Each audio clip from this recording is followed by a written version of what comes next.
أعوذ بالله من الشيطان الرجيم. بسم الله الرحمن الرحيم. السلام عليكم ورحمة الله تعالى وبركاته. الحمد لله رب العالمين، والصلاة والسلام على أشرف الأنبياء والمرسلين وعلى آله وصحبه أجمعين. رب اشرح لي صدري ويسر لي أمري واحلل عقدة من لساني يفقهوا قولي. اللهم افتح علينا فتوح العارفين وارزقنا فهم النبيين. Allahumma kun ma'ana walana da'iman ya arhamar rahimin. Saudara hadirin dan hadirat serta pendengar yang saya kasih sekalian, saya sambung perbincangan saya berhubung dengan isu talak yang dibincangkan dalam buku ni, buku Fiqh Islami yang dikarang oleh Haji Sulaiman Rashid. Saya sambung. Lafaz talak, kalimah yang dipakai untuk perceraian ada dua macam. Nombor satu, soreh, terang, yakni kalimah yang tidak ragu-ragu lagi bahawa yang dimaksudkan memutuskan ikatan perkahwinan, seperti kata si suami, engkau tertalak, atau saya ceraikan engkau. Kalimah yang soreh, yang terang ini tidak perlu dengan niat. Berarti apabila dikatakan oleh suami, berniat ataupun tidak berniat, keduanya terus bercerai, asal perkataan itu bukan berupa hikayah. Yang pertama sini dia kata tolak ni mestilah dengan lafaz tolak. Dia sebut dengan mulut, aku ceraikan ataupun aku tolakkan engkau, nama isteri dia sekian-sekian. Kalau sekadar berazam saja, macam dalam kitab Furuq Masail, Syekh Daud Fatani dia sebutkan, orang tanya dia dalam kitab Furuq Masail, kalau orang tu balah dengan isterinya, berkelahi lah dengan isterinya, lalu masa dia tengah balah-balah tu, maka mari dalam perasaan suami, memang sah dah aku cerai, sah dah, maknanya memang berazam sungguh dah, aku dah, memang aku nak cerai dah mu ni, perangai gini balah tu lah. Tak, masa balah ni dalam hati dia sebut, tapi mulut masih lagi tak sebut lagi perkataan tolak. Hati je yang kata sah dah kamu ni, aku tolak dah. Cerai berapa pun sebut, cerai 3 ke, cerai 2 ke, cerai 1 ke, maka jawapan yang diberikan oleh Syekh Daud Fatani dalam kitab Furuq Masail, tidak jatuh lagi tolak. Sebab pentingnya lafaz tu. Okey, dia mari azam gitu, dia niat lain, azam lain. Azam ni macam confirm dalam hati. Kalau niat ni baru nak buat gitu dah. Kalau semayang tu niat semayang, mula-mula semayang tu dah sudah lagi sembahyang. Kalau berazam ni memang macam gesah dah, aku dah tidak ada dah pilihan kedua, aku akan cerai, aku dah cerai dah isteri ni kerana perkelahian ataupun perbalahan yang berlaku di antara keduanya. Maka oleh kerana tidak ada lagi lafaz daripada mulut tadi, maka tidak sah. Hak yang dalam hati itu dianggap sebagai satu penyataan cerai. Walaupun dia cerita kat orang pun, dalam hati aku cerai dah, dia dalam hati. Dia tak cerita dia sekarang ni, dia cerai hak dalam hati tu, aku cerai dah. Tak jatuh lagi tolak tu. Sebab dia tidak lafazkan tolak itu sendiri. Itu maknanya. Yang keduanya ialah dia menggunakan perkataan talak, ataupun dalam kitab yang sama, dalam kitab Furuq Masail menyatakan boleh dia terjemah dalam bahasa Melayu yang makna dia tidak ada kalimah lain dah, melainkan makna dia memang cerai sahaja. Tak, benda apa kalimahnya? Cerai. Kalau berpisah lain lagi tu, lain lagi, perlu pada dimasuk dalam kinayah. Masuk dalam kinayah maksudnya dia perlu pada niat juga. Tapi perkataan cerai itu sendiri, oleh kerana tidak ada dah makna lain, cerai ni biasa orang guna cerai ni untuk memutuskan hubungan antara suami isteri, ikatan akad suami isteri. Pada masa itu perkataan cerai itu walaupun tidak ada dalam Quran, dia terjemahan daripada perkataan talak, maka dimasukkan dalam soreh. Soreh itu makna terang, nyata dah bahawa dia dah ceraikan isterinya.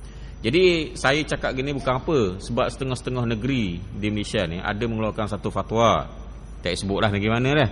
Kalau sebut negeri mana kan jadi itu pula. mengatakan bahawa sebut cerai tu tak jatuh tolak lagi. Okay. Saya rasa pandangan tu lemah lah. Perkataan cerai tu boleh ditakwilkan banyak perkara. Cerai ni mana kalau kita pergi Kuala Lumpur, kita cerai dengan rumah kita. Begitu. Okay. Kita atur kereta kita di bengkel untuk beki. Kita ceraikan kereta kita sejam, 2 jam. Tak, sebab apa? Dah nak pergi ke Pomen beki ni. Okey. Jadi perkataan cerai tu makna dia boleh ditakwilkan kepada makna lain. Maka ada setengah-setengah negeri yang mengeluarkan fatwa macam tu, maka pandangan tu adalah lemah, tak boleh pakailah.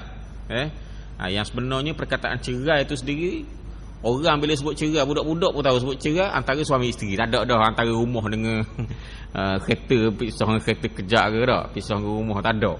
Biasa kalau sebut cerai, budak-budak pun tahu cerai ke mana. Cerai dia pisah, budak-budak pun tahu tak. Makna dia penggunaan perkataan cerai itu memang terjemahan yang macam kita kata 100% lah daripada talak.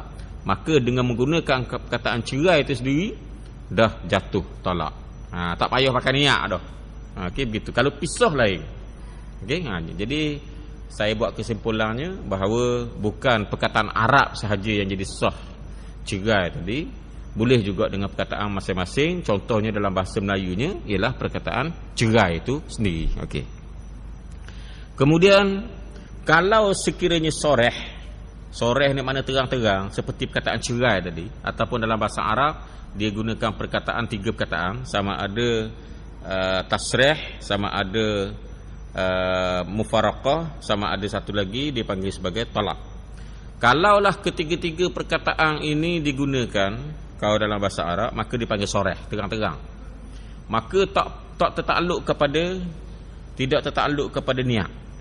Dia tertakluk kepada akal sahaja.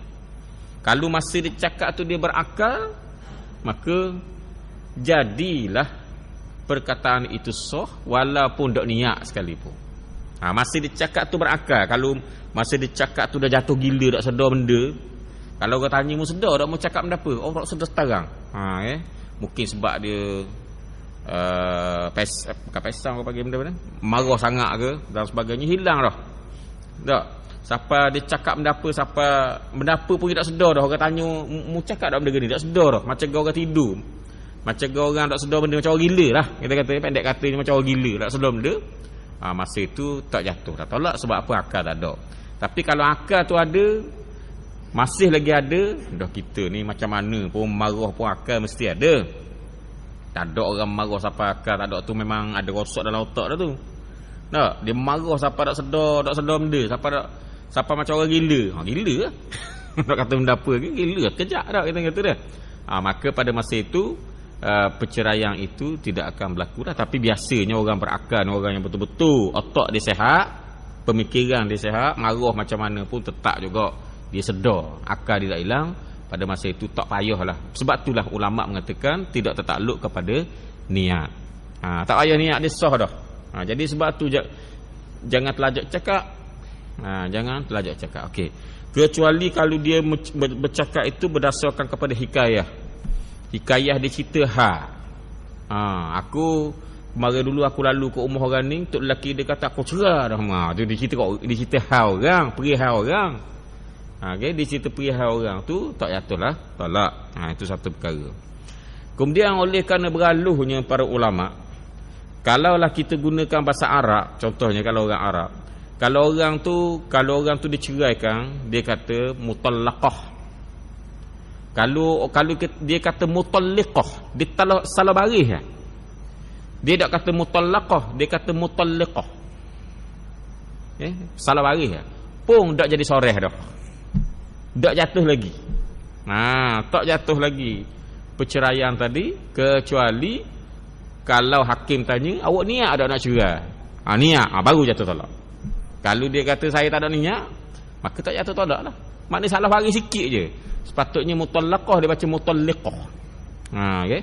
Ataupun dia kata anta talak, anti talak. Talak tu makna dia gunakan perkataan bukan tolak, talak. To dia tukar pada te je. tak jadi lalu cerai tu. Dia perlu pada niat juga. Dia tak panggil soreh dah. Dia tak panggil perceraian yang nyata sekalipun. Sebab apa? Dia pergi tukar urut ta jadi urut te. Urut ta jadi urut te. Tu maknanya saya nak sebutkan sini. Tu habis. Kemudian yang keduanya kinayah, sindiran, iaitu kalimah yang masih ragu-ragu boleh diartikan untuk perceraian nikah atau lainnya. Seperti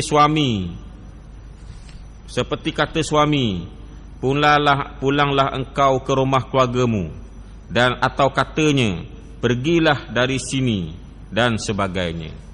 Dia tak sebut cerai, dia kata balik rumah makmu, baliklah rumah ayahmu, baliklah rumah keluargamu, aku tak mau tengok mukamu, umpamanya. Tu gua ni cerita tu cerai tau. Cerai kalau sekiranya ada niat cerai. Kalau tak ada niat cerai, tak jadi cerai lah. Suruh balik haji, balik mari pula. Dia kata dia, begitu. Ni. Manakala kita kata tak ada niat, iyalah. Tapi biasanya kalau orang kata tak ada niat dalam keadaan begitu, mungkin dinawak maknanya. Dah biasanya orang kalau dah siapa pekat balik rumah sebelah tu lah tau. Biasanya balik tu mana cerai lah. Tapi ala kulihannya dalam kitab fiqh kata, tanya dia tu, niat ke tak? Niat cerai ke tak? Dia kata tak lah. Kalau dia kata niat cerai, iyalah, sebab dia masuk dalam kinayah. Inilah pandangan jumhurul ulama, kebanyakan ulama, termasuklah mazhab Syafi'i. Berdasarkan jumhur ni kebanyakan ulama. Termasuklah kebanyakan ulama, dia kata bahawa hukum dia jatuh tolak sekiranya ada niat tolak. Kalau tak ada niat tolak, tak jatuh. Okey. Apa dalil dia? Dalil dia Rasulullah SAW sendiri menggunakan perkataan itu. Ilhaqi bi ahliki, iaitulah baliklah kamu kepada rumah keluarga kamu. Macam mana pula Rasulullah kata begitu? Kepada siapa? Iaitulah kepada isterinya, yang isterinya salah seorang daripada isterinya disebutkan dalam kitab Rawa'i al-Bayan.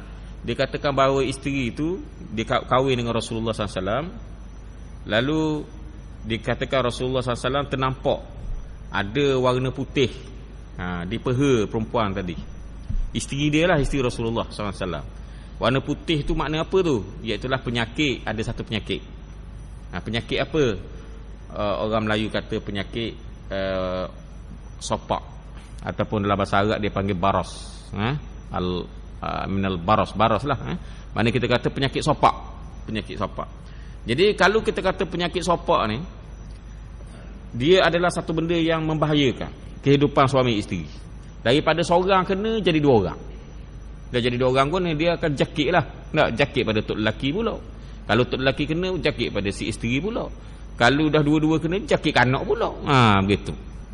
Jakit kanak tamu, anak kedua, anak ketiga, akhirnya jadi susah kehidupan tu. Sebabnya ialah kerana mereka itu menghadapi penyakit yang dipanggil sebagai penyakit baros tadi. Dan Rasulullah SAW pun berdoa kepada Allah supaya dijauhkan penyakit-penyakit ini, penyakit sopak ni. Dalam satu hadis Rasulullah baca doa, Allahumma inni a'udzubika minal barasi wal junun wal juzam wasayyi'il asqam. Ini doa Rasulullah. Moleklah kalau siapa-siapa nak baca doa ni, ada dalam kitab Al-Azkar yang ditulis oleh Imam Nawawi. Allahumma inni a'udzubika minal baras. Ya Allah ya Tuhanku, aku berlindung denganmu daripada penyakit sopak, wal junun dan penyakit gila, wal juzam dan penyakit kusta, wasayyi'il asqam dan penyakit yang buruk-buruk. Ini baca doa Rasulullah. Jadi sebab tu kita ikutlah Rasulullah baca doa tu. Allahumma inni a'udzubika minal barasi wal junun wal juzam wasayyi'il asqam. Ini doa Rasulullah sallallahu alaihi wasallam. Jadi penyakit bahaya ni sopak ni, dia payah baik, kemudian dia menyusahkan orang panggil kehidupan suami isteri tadi. Takut jakit lah, daripada seorang jadi dua orang, tiga orang dan sebagainya. Jadi sebab tu dari segi hukum Islamnya boleh diminta fasah. Minta fasah, isteri boleh minta fasah dengan suami kalau suami ada penyakit seperti sopak ni. Jadi sebab tu bila Rasulullah SAW tengok isteri dia tadi ada penyakit ini, ilhaqi bi ahlik, baliklah kamu kepada keluarga kamu. Jadi maksud Rasulullah tu apa balik tu? Cerai. Jadi ni dalil dia. Dalil makna balik ke rumah tu makna cerai. Jadi inilah dalil dia menunjukkan bahawa kalau orang tu menggunakan perkataan yang tidak menggunakan perkataan tolak terus ataupun cerai terus, tapi dia menggunakan perkataan lain, yang menunjukkan bahawa dia cerai, tapi kita tak boleh nak kata cerai lagi kecuali dengan niat. Jadi mana dalil dia tadilah Rasulullah kata balik ke rumah mak ataupun keluarga kamu. Dah lepas pada tu Rasulullah memang tak balik semula daripada isteri itu, menunjukkan bahawa Rasulullah cerai. Mana sahlah perceraian itu kerana ada niat. Ini pandangan jumhur ulama, kebanyakan ulama, termasuklah mazhab kita, mazhab Syafi'i. Ada pun satu mazhab lain, ada satu lagi mazhab, nama dia mazhab Zahiriyah. Disebutkan dalam kitab Al-Muhalla oleh Ibn Hazmin Al-Andalusi. Ibn Hazmin ni dia pakai satu mazhab lain, dipanggil mazhab Zahiriyah. Dia pakai zahir ayat Quran ataupun nas hadis. Dalam apa nama ni, dalam kitab tu disebutkan bahawa kinayah ni niat ke tak sah, tak jadi talak. Faham tak? Dia tak jadi talak kalau sekiranya orang tu dia kata baliklah rumahmu ke rumah makmu ke rumah ayahmu ke rumah adik-beradikmu ke. Tak. Aku tak mau tengok dah mukamu. Dan dalam hati niat apa? Niat cerai. Maka tak jadi cerai juga kata dia. Okay. Sebab apa? Dia tak tengok pada niat saja. Dia tengok pada perkataan tu tak jelas. Bila perkataan tak jelas, niat cerai pun tak jadi cerai juga. Ini pandangan Ibn Hazmin. Jadi hak ni kita tak pakailah pandangan ni. Jangan pakai pula pandangan tu tak. Kita pakai pandangan yang pertama yang diguna pakai, termasuklah dalam mazhab kita, mazhab Syafi'i, yang mengatakan bahawa perkataan tu walaupun boleh ditakwilkan kepada makna lain, tapi bila adanya niat maka sahlah perceraian itu dan terjadilah perceraian tersebut. Itu sebenarnya. Habis. Kalimah sindiran ini tergantung kepada niat. Artinya kalau tidak diniatkan untuk perceraian nikah, tidaklah jatuh talak. Kalau diniatkan untuk menjatuhkan talak, barulah ia menjadi talak. Saya sebut dah tadi. Itulah keadaannya yang berhubung dengan cerai tadi. Jadi cerai ni hak suami, dia bukan hak isteri. Isterinya ada hak minta fasah je. Tak, kita kata ada masalah sampai masa hak fasah tu kita akan bincang lah kalau ada yang berkait dengan fasah ni. Jadi hak suami semata-mata. Jadi sebab tu apa nama ni, bukan setakat suami itu memiliki hak tolak, tapi dia juga memiliki hak untuk rajak balik. Okey. Wa bu'ulatuhunna ahaqqu biraddihin. Iaitulah suami-suami mereka itu berhak untuk merajak balik kepada isteri dia. Maknanya ini hak istimewa untuk suami saja. Iaitulah hak rajak dan juga hak tolak. Tolak ni yang kita bincang sekarang ni. Rajak tak bincang lagi. Bukan rajak kedai ni rajak lain. Rajak ni rajak balik semula ke suami, ke isteri, ke isteri. Okey, kalau diserahkan hak ni kepada isteri macam mana? Sah tak? Suami dia pergi serahkan kepada isteri dia. Gini ngah senang. Mu duk minta cerai gini, aku serah ke mu lah. Tak. Mu rasa nak cerai, mu ceraikanlah dirimu sendiri ataupun aku beri hak cerai ni kepada mu. Sah tak? Maka di sana dalam mazhab Syafi'i ada dibincangkan. Dalam kitab Majmu' ada sebut Imam Nawawi. Antara je dia kata apa? Kalau sekiranya diserahkan hak menceraikan tadi kepada suami dalam satu majlis, dia kata aku nak serah ni, aku serahkan cerai ni kepada kamu. Kamu boleh berpisah dengan aku, kamu boleh ceraikan dirimu sendiri. Begitu, daripada aku boleh lepaskan diri kamu daripada diri aku, daripada aku ni. Lalu kata Imam Nawawi, kalau dia jawab terus, okey, saya terima dan saya berpisah daripada awak, daripada suami tadilah, maka sahlah perceraian itu. Sebab dia macam akad nikah juga jadi. Dalam majlis itu dia kata aku serah kamu, dia jawab lalu, ya aku terima, aku pisahkan aku ni denganmu, aku ceraikan aku denganmu. Pada masa itu jadi talak tu. Itu orang panggil tafwid, serah hak cerai tadi kepada isteri. Begitu. Kalau dia serah daripada awal boleh juga. Daripada awal lagi serah. Kau kalau rasa nak cerai lah, tak apalah, aku redha mu cerai lah dirimu sendiri daripada aku, berpisahlah kita, aku beri hakmu 100% kepada kamu. Masa awal lagi, masa nikah hoyak dah benda tu. Tu sah juga. Boleh terpakai berdasarkan kepada pandangan jumhuri al-ulama. Itu sebenarnya. Kemudian bilangan talak. Tiap-tiap orang yang merdeka berhak mentolak isterinya dari talak 1 sampai talak 3. Talak 1 atau 2 masih boleh rojok kembali sebelum habis iddahnya, dan boleh kahwin kembali sesudah iddah. Firman Allah Subhanahu wa taala, at-talaqu marratani fa imsakun bima'rufin aw tasrihun bi ihsanin. Surah Baqarah ayat 229. Artinya, talak itu 2 kali. Sesudah itu suami diberi kelonggaran untuk rojok kembali atau rojok kembali dengan baik, atau kalau tidak ingin kembali hendaklah dilepaskan dengan baik. Surah Baqarah ayat ke-222. Berdasarkan 29. Dasarkan kepada ayat ni, maka tolak bilangan dia adalah 3 kali. 3 kali tolak. 3 kali tu guana tu, bentuk dia macam mana? Adakah sesa tu dalam masa iddah ke, ataupun lepas iddah ke, ataupun guana? 3 kali tolak ni makna dia ialah lepas satu. Tak kiralah dia tolak tu dalam iddah ke, ataupun lepas habis dinikah pula sekali lagi, ataupun dinikah pula sekali lagi pun dicerai. Umpamanya gini, kita buat contoh dah. Dia ceraikan isteri dia dengan tolak 1. Isteri kan cerai tolak 1. Kemudian dia sebut pula sekali lagi dalam iddah tu. Cerai pula. Bukan nak takkid, memang cerai sungguh lah untuk kali kedua. Sebab apa? Dalam iddah tu dia anggap sebagai isteri dia lagi.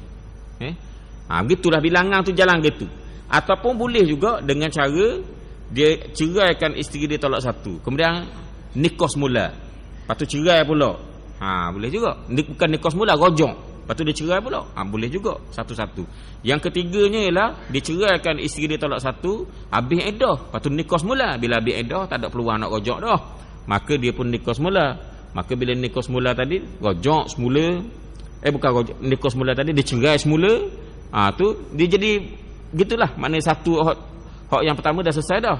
Bila dia nikah semula sebab dah habis iddah, maka nikah semula, berwali semula, bersaksi semula.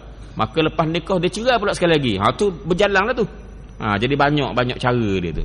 Jadi 1, 2, nombor 1 tadi, cara nombor 1 dalam iddah, ataupun selepas pada rojok, ataupun selepas pada habis iddah, dia nikah semula, kemudian dia cerai pula sekali lagi, maka berjalanlah tolak yang 3 tadi. Tolak 3 tu dah jalan dah. Jangan kata gini, sebab apa? Ni hamba dengar sendiri ni, ada orang cakap gini. Sedih juga kadang-kadang cakap gitu dah. Makna dia kefahaman masyarakat kita ni tak berapa kuat sangat. Dia kata lepas pada cerai, lepas tu dah habis iddah, nikah semula, dia start baru mula. Kalau tolak mula tu jadi tolak 1 mula. Sebab apa? Sebab habis iddah dah, nikah mula, dia kena start baru. Dia kata gitu. Salah. Dalam kitab Iqna' ada sebut perkara ni, memang itu salah tu. Cara tu salah. Cara yang bukan cara tu salah, makna anggapan tu salah. Anggapan kata bahawa bila dah cerai, dah habis iddah, nikah semula. Nikah semula ada wali, ada saksi. Tak, nikah kat mana lah, dekat mana pun, dekat masjid ke, jabat agama ke, kat mana ke. Lepas tu dia cerai, lepas tu pada masa tu dia memiliki semula tolak 3 tadi. Daripada 1 tu tak jadi sebab 1 tadi dah lepas dah, sebab dah nikah semula, dah habis iddah dah. Dia anggap gitu. Itu salah. Salah tu. Tak ada. Kalau jumpa pandangan macam tu, ketahuilah bahawa itu adalah pandangan yang salah faham. Bukan salah betul-betul tu, salah faham. Mungkin kefahaman tu tak jelas sangat. Ini pernah berjumpa ni, ada orang beri pandangan gitu tu. Ada setakat ni 2 orang beri pandangan gitu. Kejut kita. Kita kata dah. Salah, konsep tu salah. Macam hari ni lah orang duk main isu semayang, apa ni orang panggil tu? Semayang jamak, semayang qasar. Semayang jamak, semayang qasar. Dia pergi Kuala Lumpur. Dia khusus minggu. 3 hari pertama tu dia semayang jamak qasar lagi. Ada jumpa tak? Setakat ni hamba jumpa. Ada orang yang dia pegang gitu, dia memang dia semayang gitu lah. Faham tak? Dia pergi Kuala Lumpur, dia khusus. Katakan seminggu dia khusus. Dia tahu dah minggu padahal. 3 hari pertama tu dia semayang lagi jamak qasar.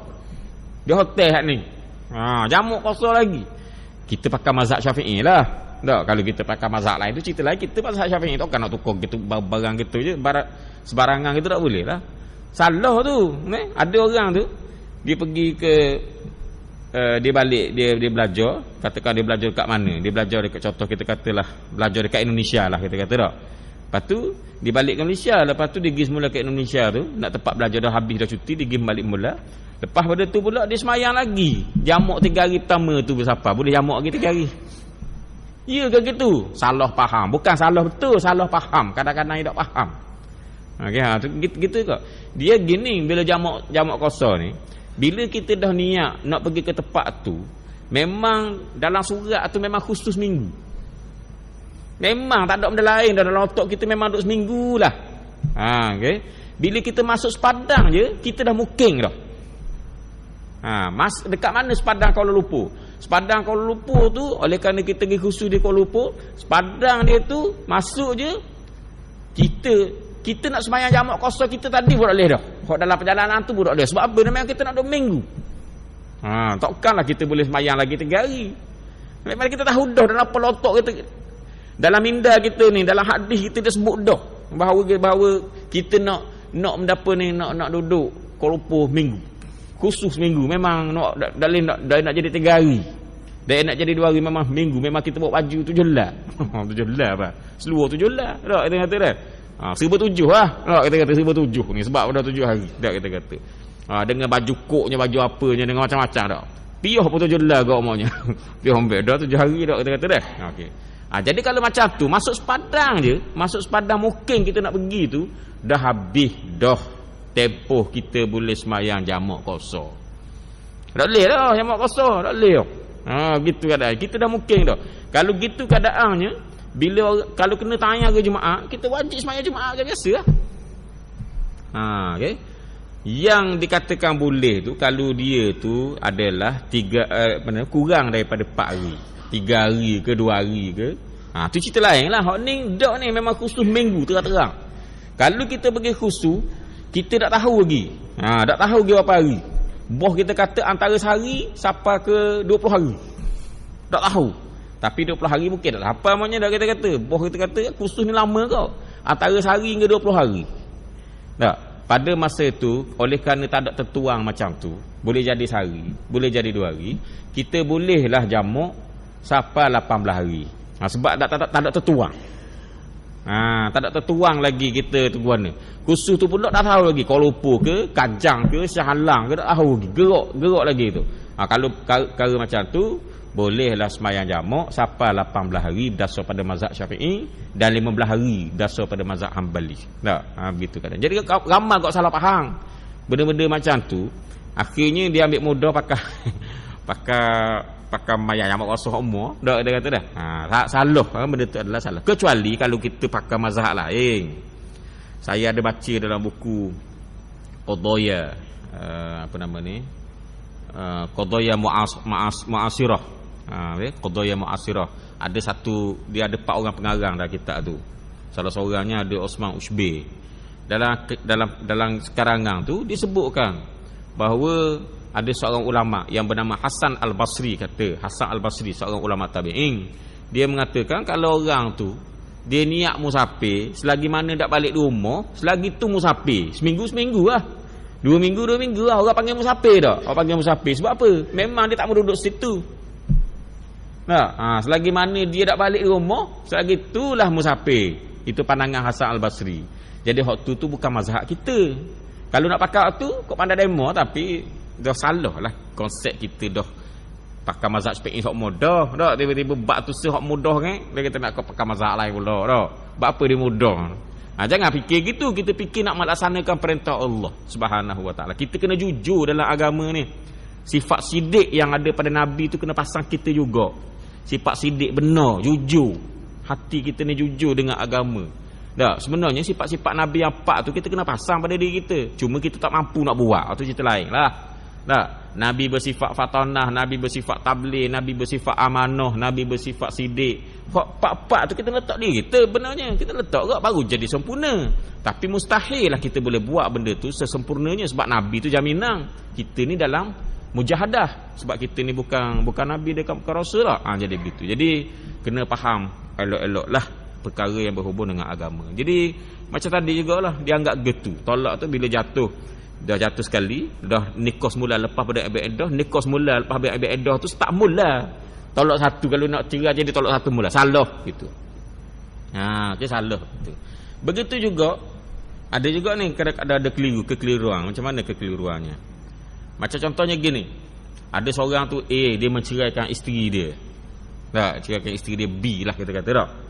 Maka bila dia ceraikan isteri dia, habislah tolak pertama, kemudian nikah mula ataupun rojak semula. Dia cerai pula sekali lagi. Bila cerai jadi tolak berapa dah? Jadi tolak 2 dah.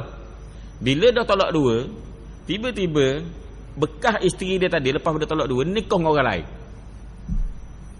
Nikah dengan orang lain. Bila nikah dengan orang lain, pas pada nikah tu cerai pula dengan laki hak pertama, laki hak baru ni. Okey. Lepas pada cerai dengan laki hak baru ni ataupun suami dia baru ni, dia nikah mula dengan tok laki hak asal. Okey.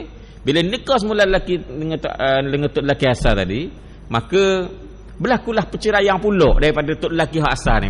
Belik sikit dah. Belik tau. Kau belik apa ulang pula kali lagi. Tak apalah. Maka bila dia balik semula ke tok laki hak yang pertama tu, setelah diceraikan oleh oleh suami yang baru, dan suami yang pertama tadi tu dah cerai, dia talak dua kali talak dah. Maka oleh kerana diselangi dengan perkahwinan lain tu, adakah suami asal, suami yang pertama tadi, dia dapat semula tolak pertama tadi? Start mula dah, sebab nikah dengan orang lain. Bekas isteri tadi nikah dengan orang lain dah. Dia macam ke dia ingat ke nikah dengan orang lain tu selang tu, dia jadi bila nikah semula dengan suami asal, jadi start mula tolak satu.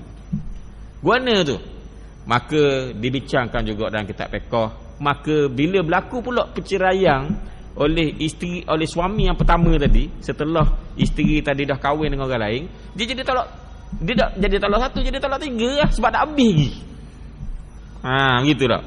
Bilangan tu tak habis lagi, walaupun dia nikah 4, 5, 6 orang dah suami pun, bila balik semula pada suami yang pertama, di mana suami pertama cerai dah 2 kali, walaupun diselangi dengan nikah lain dah, maka si suami yang pertama tadi hanya memiliki 1 tolak lagi. Kalau dia ceraikan juga, jadi tolak 3. Bukan dia jadi start mula dah, jadi tolak 1. Begitu kaedah dia. Jadi kita kena berhati-hati jugalah masalah hukum ni, supaya kadang-kadang salah faham tadi. Tengok 6 kali tolak. Kena tolak. Sebab apa duk main ngelak gitu lah, duk main dengan orang cakap lah dia sebenarnya kena tengok kitab. Nombor 1 sekali kita tengok kitab. Kita nak tengok Quran, nak tengok hadis, kita tak mampu dah. Kita orang Melayu, kita orang Jawi ni tak urut lah nak tengok gitu. Tapi kita tengok kitab tu pula, biarlah. Kalau tak faham, tanya orang lalu.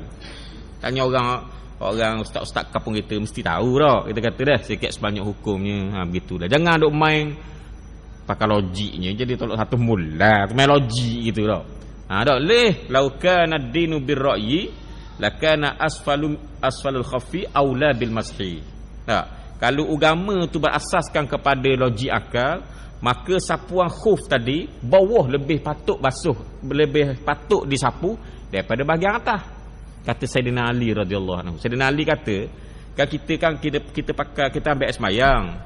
Bila kita ambil semayang, kita pun pakai kasut, pakai stokeng hok dak lu air. Kita kata stokeng mana? Stokeng kulit lah kita kata, tak musim sejuk. Kita ni tak ada musim sejuk, tak tahulah, takut sehari 2 ni turun salji, tak tahu. Tak kita kata dah. Maka bila kita pakai saat ni, dak teluh air lah stokeng tu atau kasut tu tinggi, dak teluh air. Maka kita pun letak kaki kita dalam keadaan dah ada semayang dalam kasut tadi. Maka bila kita batal semayang, kita nak ambil semayang mula, kita basuh muka, kita basuh tangan sampai siku, kita sapu kepala. Kaki tak payah basuh dah. Kita ambil tangan kita basuh, kita pun sapu bahagian atas kasut tadi. Tak payah dah buka-buka kasut tu. Biasanya musim sejuk lah. Kalau tak musim sejuk pun tak ada apa-apa. Dalam kitab tak syaratkan sejuk. Begitu. Jadi sapu khuh tadi, kalau nak pakai logiknya, sapu atas ke sapu bawah? Sapu bawah lah logiknya, bawah belapang. Tak kita kata dah. Dengan seluk dengan apa, sapu bawah tu lah. Tapi laukana dinu bira'yi, kalau laukana dinu bira'yi, kalau sekiranya agama tu dengarkan, lakana asfalul khafi aula bil mashi, nescaya hak bahagian bawah khuf tadi lebih patut kita basuh ataupun kita sapu daripada bahagian atas. Kalau nak pakai akal logiknya, masuk sapu hak bawah lah, hak bawah tu peluangnya seluk. Sebab kita nak semayang sekali, kita tak mau buang kasut lah ni, nak semayang kasut ni. Dah sah tak semayang kasut? Sah lah ni, nak cakap je sah lah ni. Kalau ada orang kata tak sah semayang kasut, betul lah, boleh semayang kasut dah apa. Orang jadi tentera, tak payah buang kasut, tak payah. Sapu atas cotek gitu je, tak kata-katanya. Okey. Jadi itulah keadaannya. Ataupun orang jadi polis ke apa, pakai kasut tinggi dah, sebab bertugas dan sebagainya, boleh sapu atas tu. Syarat dia kena ada air semayang asalnya. Jadi lepas pada pakai kasut, dia pun ketuk lah, dia batal semayang apa semua, tak apa dah, dia ambil semayang sapu je. Nak ceritanya, kalaulah agama tu berasaskan kepada akal, kepada logik, hak bawah tu yang patut kita sapu. Tapi oleh kerana agama ni berasaskan kepada nas, berdasarkan kepada wahyu Allah Subhanahu Wa Taala, maka oleh kerana Nabi suruh sapu hak bahagian atas khuf, kita pun khuf tu kasut tu lah, maka kita pun sapu bahagian atas, walaupun dari segi logik ni tak sama langsung bahagian atas tu, tak cuma situ je tak. Begitu keadaan. Jadi begitu juga dengan bab-bab agama, bab-bab tolak ni, bab-bab cerai ni, jangan pakai akal, kena pakai nas yang ada dalam Quran. Dan juga kita tak mampu nak tengok nas dalam Quran, dalam hadis, kita tengok kitab dah lah. Dah kita tak mampu juga nak tengok kitab agak payuhnya, dah tak ada baris, tak ada apa, baca Quran hak baris pun salah juga. Salah dah. Ada orang malah orang tanya dia, kadang-kadang kita banyak kat tanya orang, apa tak tamat Quran, sedangkan Quran tu ada baris dah besar jala dah huruf. Nak kata tak nampak pakai spek. Maka sebab dak lacur, baris-baris pun dak lacur. Dalam keadaan baris pun dak lacur, kita agak koh dak lacur, tak ada baris mendapanya dak. Kalau dak payah sangat kita agak, kita baca kitab Jawi. Okey. Kalau payah nak kitab Jawi, tanyalah ustaz tengok TV Semilang. Tanyalah. Dak ada arah nak kata guna, tak ada dak tanyalah. Tanyalah ustaz. Kau mengajar apa ustaz? Takkanlah masjid ni tak ada orang mengajar fiqh dak, bab-bab sembahyang dan sebagainya. Jadi itulah apa nama kaedah ya. Adapun talak 3 tidak boleh rojok dan kahwin kembali, kecuali apabila si perempuan telah bernikah dengan orang lain dan setelah ditolak pula oleh suaminya yang kedua itu. Inilah kadang-kadang Tuhan uji dak kita. Dia buat betul macam tu tujuan dia lain. Allah Taala nak bawa, nak suruh kita berhati-hati dalam menjatuhkan tolak, supaya janganlah sikit-sikit tolakkan isteri, ceraikan isteri, dah 3 dah. Jadi sebagai satu hukumannya, awak tak balik semula dah kepada isteri awak, sebab awak cerai dah 3 kali dah. Maka hukuman je, kalau awak nak balik semula tak boleh dah. Tak, kecuali kalau di nikah lain. Di nikah lain tu pula dia melakukan persetubuhan, kemudian lepas pada tu dia cerai dengan kehendak suami yang kedua tu lah dah, bukan dengan upahnya dah, bukan gitu dah.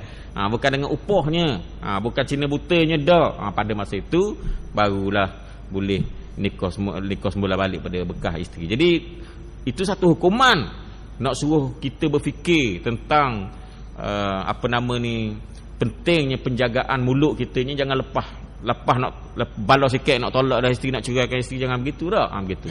Tapi oleh kerana Tuhan uji kita, Tuhan buat syariat macam tu, orang duk main kot lain. Kon tak, dia mari upah lah macam-macam dah. Bila dah cerai 3 ni, dia mari upah dan sebagainya. Jadi sebab tu banyak hadis-hadis yang melaknat. Di antaranya hadis yang kita akan baca lepas pada ni lah. Kalau dang kita baca, okey. Habis. Firman Allah Subhanahu Wa Taala, fa in talaqaha fala junaha alaihima an yataraja'a in dhanna an yuqima hududallah. Al-Baqarah ayat 230. Maka jika diceraikan oleh suami kedua, tidaklah berhalangan bagi suami pertama. Okey, suami pertama kembali kepada bekas isterinya jika keduanya ada sangkaan baik untuk menjalankan aturan Allah Subhanahu Wa Taala. Surah Baqarah ayat 230. Sesungguhnya perempuan itu boleh kahwin kembali dengan suaminya yang pertama jika perempuan itu sudah nikah dengan laki-laki lain serta sudah campur berlaku persetubuhan dan sudah pula diceraikan oleh suaminya yang kedua itu, dan sudah habis pula iddahnya dari perceraian yang kedua ini. Tetapi perlu kita ingat, hendaklah perkahwinan yang kedua itu dengan sebenar-benarnya menurut kemahuan lelaki yang kedua dan dengan kesukaan perempuan yang sebenarnya, bukan kerana kehendak suami yang pertama yang upah dia dan sebagainya, tak? Ataupun kawan baik dan sebagainya, tak? Tegasnya bukan dengan maksud supaya ia dapat kahwin kembali dengan lelaki yang pertama. Memang betul-betul dengan niat akan kekal, tetapi untung dan nasib tidak mengizinkan tetap perkahwinan yang kedua ini berkekalan. Adapun kalau disengaja supaya dia dapat kembali kepada suami yang pertama, perbuatan dan sengaja yang seperti ini tidak diizinkan oleh agama Islam, malahan dimurkainya. Sabda Nabi Muhammad sallallahu alaihi wasallam, la'ana Rasulullah sallallahu alaihi wasallam al-muhallila wal muhallala lahu, rawahu Ahmad wan Nasa'i wa Tirmizi. Telah mengutuki Rasulullah SAW akan orang yang membuat muhallil, cina buta. Begitu juga kepada orang yang menyuruh membuat cina buta itu, cinta buta, bukan cina buta, cinta buta itu lelaki yang pertama. Riwayat Ahmad, Nasai dan Tirmizi. Jadi perbuatan tadi saya dah sebut tadi haram. Kalau orang tu dia sengaja dah diceraikan oleh suami dia yang pertama dengan 3 tolak, kemudian dia nak balik semula ke suami yang pertama, tak boleh dah. Memang hukum Tuhan kata tak boleh kecuali nikah lain.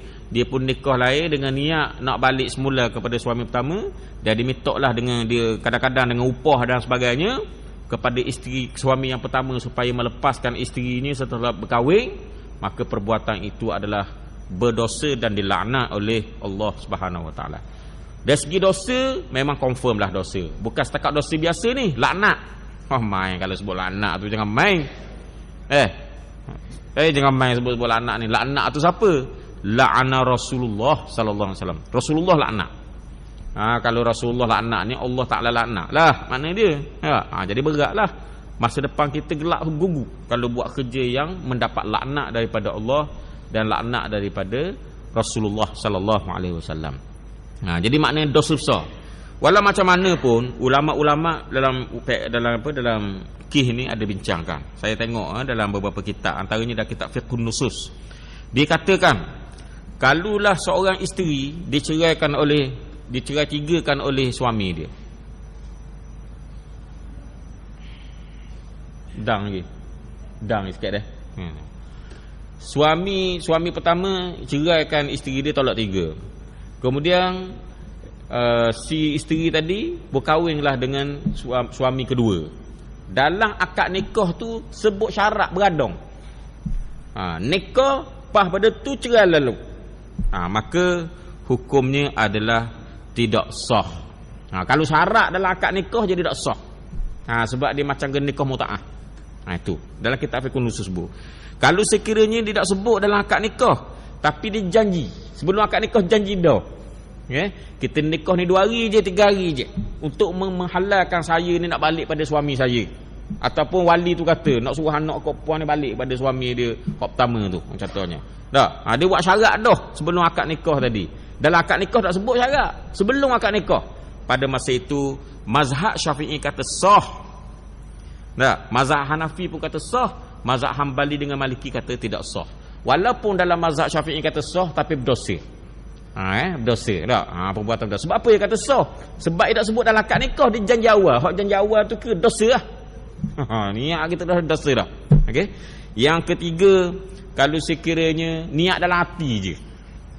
Dalam hati, main hati je ni. Cerai ni lepas pada nikah, dah kata-kata nak minta cerai lah, ataupun kalau dah nikah apa semua, dalam hati dia main cakap dalam hati je. Macam cerita Indonesia tu lah, cakap dalam hati dah. Cerita Indonesia cakap dalam hati dah seminit dah. Dia kata dah. Maka dalam hati saja, bila aku nikah dengan dia lepas pada 4-5 hari aku nak ceraikan dia. Ataupun isteri niat pun gitu juga, nak minta cerai kau mana-mana pun. Pada masa itu maka dikatakan bahawa sah perkahwinan itu. Sah perkahwinan itu sebab apa? Dak janji dulu dan tak sebut dalam akad nikah, cuma main hati. Dalam hati. Jadi kalau dalam hati ni tak kira lah, maka sah perkahwinan itu. Tapi kalulah betul-betul dilakukan benda yang diniatkan itu, dia akan jadi satu dosa, sebab dia dianggap sebagai al-muhallil, orang yang menjadi cina buta. Faham tak? Okay, wallahu a'lam bissawab. Sambung lagi pada minggu depan. Bismillahirrahmanirrahim. Alhamdulillahirabbil alamin. Wassalatu wassalamu ala asyrafil anbiya wal mursalin wa ala alihi wa sahbihi ajma'in. Allahumma ighfir lana warhamna wa tub alaina fiqna wahdina wa atina min ladunka rahmah wa hayyi lana min amrina rasyada walhamdulillahirabbil alamin.